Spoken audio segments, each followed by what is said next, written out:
All right, some thoughts on this game. I think really anytime you have a small Skaven unit, it's not a good thing.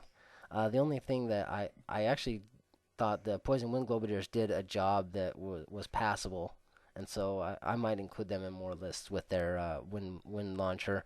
However, in the future, I'm going to make sure that wind launcher is in the center of the table if I can. Of course, with this mission, there was nothing I could have done about it because that's where it rolled to end up. But normally, you want that thing to be in the center because it's got a range of 24, and then that way it can actually lob missiles where it needs to be. Also, that Herbertonian Lord on the Hippogriff, I think actually did its job passable and might be a good choice. Depends. So I think if you're a Bretonian player, I think you can fill that. I think it's at 3,000 points. I think it's a fillable choice, as long as there aren't a lot of cannons and stone throwers and maybe various other things out there that can just take him out from a distance. As long as he can get into combat and do his thing, it's actually a pretty good choice, pretty devastating.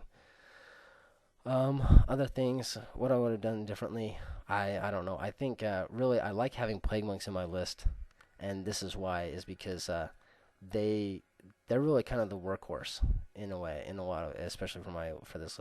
I I think it's a really wasn't having the small units of warp fire throwers with the storm vermin did not work as I had planned. It might have worked better in like a battle line scenario where I could set things up better because ideally those small units of Stormworm would get in the flanks in order so they could do something. But I think, yeah, in the future, I think it's just going to be about one massive unit of Storm Vermin and a massive unit of Plague Monks. And you've seen my list, the previous battle report where you saw the list. That's the way I like to run it. And anyway, but yeah, solid job for the Bretonians here. They managed to pull it off and crush the Skaven. And hope you guys enjoyed the battle report.